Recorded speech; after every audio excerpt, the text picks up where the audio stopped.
TDP అధినేత చంద్రబాబుపై సజ్జల రామకృష్ణారెడ్డి సంచలన ఆరోపణలు చేశారు. ఎన్నికల తర్వాత పవన్ కళ్యాణ్ బీజేపీని చంద్రబాబు మింగేస్తారని విమర్శించారు. పొత్తులు, సీట్ల సర్దుబాటులో కూడా చంద్రబాబు తన మార్కు రాజకీయం చేశారన్నారు. జనసేన, బీజేపీ అభ్యర్థుల్లో చాలా మంది టీడీపీ నుంచి వచ్చిన అభ్యర్థులే ఉన్నారని సజ్జల విమర్శించారు. పొత్తు పెట్టుకొని గంభీరమైన ఒకటేదో వీఆర్ ఆల్ యునైటెడ్, దీని మీద జగన్మోహన్ రెడ్డి గారిని ఈసారి రానివ్వమని ఒకటి గంభీరంగా డిక్లేర్ చేసి ఆయన పవన్ కళ్యాణ్ వాళ్ళు పెట్టుకునేది ఆఖరికి మేము ముందు నుంచి ఏం చెప్తున్నామో అదంతా అలాగే జరుగుతూ వస్తుంది. వాళ్ళు కలుస్తారనేది మేము ముందు చెప్తున్నాం. ఇండిపెండెంట్గా ఉన్నట్టు కనపడుతూ కలిశారు. కలిసినాక ఏం జరగబోతుందో కూడా ముందే చెప్పాము. పవన్ కళ్యాణ్ మింగేస్తాడు, ఒకవేళ బీజేపీ గెలిస్తే దాన్ని మింగేస్తాడు. ఆఖరికి చంద్రబాబు నాయుడు అనే వ్యక్తి తన విశ్వరూపం ప్రజలకే కాదు నమ్ముకున్న వాళ్ళకు కూడా ఎట్లా చూపిస్తాడనేది గతంలో ఎన్నడూ లేనంతగా కూడా ఈసారి ఎన్నికల్లో కనపడింది. మీ అందరూ గమనించే ఉంటారు. ఈరోజు పవన్ కళ్యాణ్ అనే వ్యక్తి ఎక్కడున్నాడా అంటే నా గర్కా నా ఘాట్కా అనే ఒక సామెత ఉంది, అటు ఇటుగా. ఇప్పుడు పిఠాపురం అభ్యర్థి అది కూడా ఆయన కాన్స్టిట్యూన్స్ చూజ్ చేసుకున్నది కాదు. వీళ్ళు ఎవరో తోస్తే నువ్వు అక్కడికి పోంటే పోయినట్టున్నాడు. అక్కడ ఈరోజు దీనంగా చెప్పాల్సి వస్తుంది, నేను ఇక్కడే ఉంటానే. నేను పిఠాపురంలోకి ఈరోజు పోయి ఆయన బయట తిరిగితే పిఠాపురం వాళ్ళు నంబరు. పోనీ బయట తిరిగి నాయకుడు, పెద్ద నాయకుడు ఈయన రాష్ట్రం అంతా నువ్వు తిరిగిపో, మేము బ్లెస్సింగ్స్ ఇద్దామందాం ఒకటే. ఆయనకి ఇచ్చినవి 21.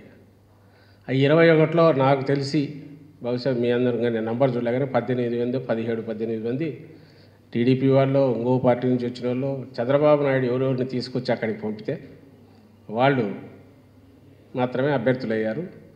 బట్ ఆయన ఉద్దేశాలు, ఏ ఉద్దేశాలు అయితే ఆయన ఉన్నాయో అవి వాటికి బేసిస్ లేదు. చంద్రబాబు నాయుడు అంటున్నది వాటికి.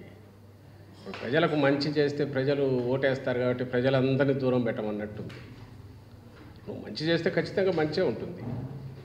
నువ్వు మంచి చేయకపోతే వాలంటీర్ల వ్యవస్థ నిరుపయోగం. అది ఏం చేసుకోరు. నువ్వు ఎవరు కిందికి ఏం పంపించకపోతే ఏం చేసుకుంటారు దాన్ని?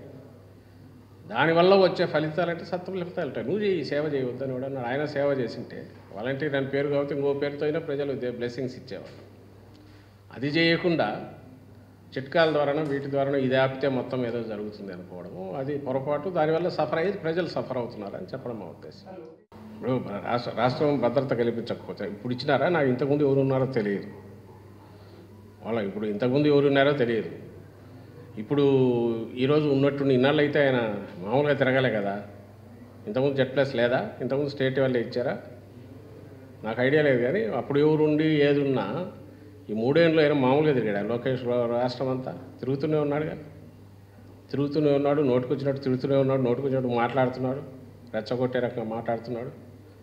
అప్పటికేమి ఆయన భద్రతకి ఏం డోకా రాలే కదా. అంటే సెక్యూరిటీ ఇస్తేనే కదా బాగుండింది.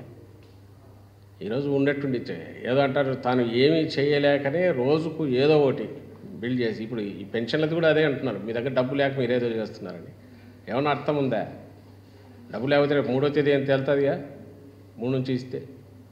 ఎప్పటి నుంచో ఆనవాయితీగా ఫైనాన్షియల్ ఇయర్ క్లోజ్ తర్వాత నెక్స్ట్ ఫైనాన్షియల్ మొదలు పెట్టేప్పుడు ఓ రోజు గ్యాప్ వస్తుంది. అంటే లాస్ట్ ఇయర్ అదే చేశామంటే దాని మీద ఈ ఒక అబద్ధం ఏదో. ఇప్పుడు దీంట్లో కూడా అబద్ధం.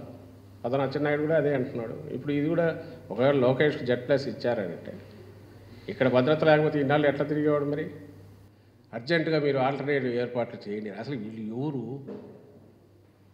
గవర్నమెంట్ అనేది చేయకుండా ఉంటుందా? జగన్మోహన్ రెడ్డి గారు పెట్టిన మల్టీలేయర్లలో ఆయన పెట్టిన సిస్టమే సెక్రటేరియట్ సిస్టమ్ ఉంది. అది చంద్రబాబు పెట్టింది కాదు. చేస్తారు ఖచ్చితంగా.